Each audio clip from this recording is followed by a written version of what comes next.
Welcome to RisibleFM. Today we're joined by an inspired writer who was actually arrested 3 years ago and was released last week, with the release of a book as well, by the title 10 Ways to Kill People. I guess he was writing the book in prison. Is that right, Howard, or what? Now, why would you bring that up, Dean? Where's my people? Did you tell him to bring that up? I wanted my arrest to be private. Howard, everybody knows what you did, alright? Relax. We're all aware. And to be honest, it's old news. The world has moved on since then. Hell, you're not even cancelled on Twitter anymore, which is great. Good, because I'd like to talk about my book, and my book only. Alright. So you wrote this book in prison. As you can see, folks, this book is on the screen right now. Yes, I wrote it in prison. I wrote my book while I was in that cold, dank, disgusting cell with a guy who liked to hold a rat and say he's dog-tired a lot. It wasn't fun. That's a movie, Howard. I'm sorry? That the thing you just said, that... What are you talking about? Nothing. So, this is Howard Johnson, by the way, people. I forgot to mention his name. Howard Johnson. Yes, that's Mr. Johnson to you, Dean. I can't call you Howard? No, Mr. Johnson. Okay. By the way, a few famous people have actually bought your book. I'll show pictures right now, such as Harrison Ford, Brock Lesnar, Vince McMahon, what a fucking surprise there, and even your parents who are somehow still alive. What's that supposed to mean? It doesn't matter.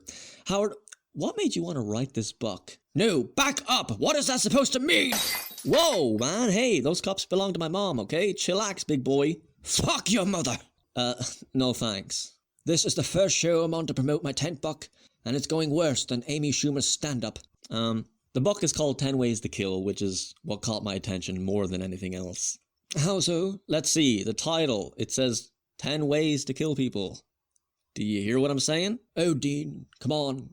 You've had your fair share of crazies on this show. Rob Black, Bobby Tanner, that bitch Kelly Johnson, who stole my last name, stole my identity I wanted back. I'm pretty sure that's a common last name. Matter of fact, I think it's on top of the list. Anyway, my point is... what's so different with me? So, 10 ways to kill people, what of it? Rob Black drove a car off a bridge, killing a black man in the process, and that Russian man wanted to bomb cities with a tank. But once the British man comes on here with a book titled 10 Ways to Kill, then it's bad. Alright, fair point. Calm down. I just want to ask an important question, probably the most important on here. Have you done any of these yourself? Only in my wet dreams, Dean. In reality, I'm as boring and as bland as the modern-day superhero movies. Okay, so you haven't killed anybody. What about in prison? I'm sure you had some trouble in there, right? I let others do the killing, Dean. While I wrote my book, the boys knew I had something spicy in the works, so they left me alone, while others were getting... well, you ever watch that one scene from Deliverance where, Stop, I know what you're talking about. I know, that scene, yes. Moving on. What about teens or young adults reading this book? You think they'll try to copy what's on the page? Well, you shouldn't worry, Dean. Only the mentally ill will commit these murders, and that's not on me. Because, hey, mental illness is a bitch! But it's not your fault. It's your brain's fault.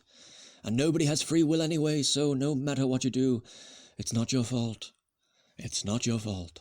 Okay, kind of crazy at the end there, but you do bring up a good point. It goes back to the whole, do movies and video games cause violence, or is it mental illness that's to blame? You think your book will be seen in the same kind of way? Of course, but as a writer, I have a right to get as bloody and as racist as I want. Okay. Dean, you seem to be very lost in me. Do I confuse you? I don't know anymore. If celebrities are hopping on your bandwagon, then the fans will surely do it too, so... fuck it, I hope we make millions, you fucking idiot. Oh, you think it will? Sure, I mean, why not? Well, Howard... hey, no more calling me Howard, you call me Mr. Johnson, like I said. Why? No, only my friends, family, and my pet can call you by my name. Your pet? Yeah, that makes fucking sense. Your dog wakes you up in the morning with, Howard, feed me, you fucking wrinkly bastard.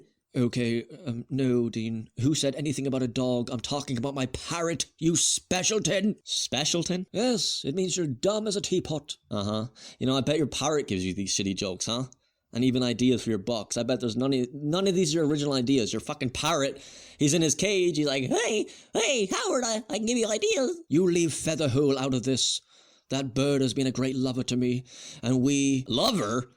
What are you doing exactly? Sticking your little ding-dong up its feathery hole? Jesus. But then again, why am I even surprised by you? You're right, I've had plenty of weirdos and crazy bastards on here. You're no different. Howard Johnson, everybody. Just another goofy son of a bitch. That is Mr. Johnson to you. Yeah, go fuck your parrot, you creep. Well, thank you for letting me talk about my buck. I'll be on a much better show, such as Howard Stern, in a few days, so catch me there, folks. What about Letterman? Could I go on his show? Letterman hasn't been on in 5 years. What about Carson? Oh, now you're really losing it.